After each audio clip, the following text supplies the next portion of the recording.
जो मेरी पहली कविता है उसका शीर्षक है ईश्वर के बच्चे।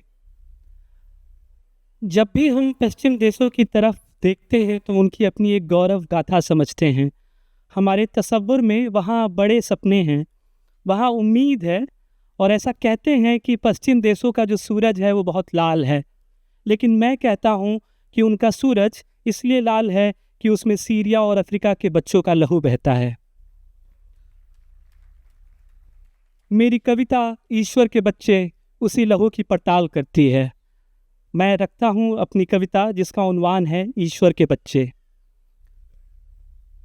क्या आपने ईश्वर के बच्चों को देखा है?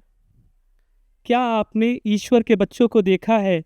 ये अक्सर सीरिया और अफ्रीका के खुले मैदानों में धरती से क्षितिज की ओर दौड़ लगा रहे होते हैं। ये अपनी माँ की कोख से ही मजदूर हैं और अपने पिता के पहले स्पर्श से ही युद्धरत हैं। ये किसी चमत्कार की तरह युद्ध में गिराए जा रहे खाने के थैलों के पास प्रकट हो जाते हैं और किसी चमत्कार की तरह ही अदृश्य हो जाते हैं।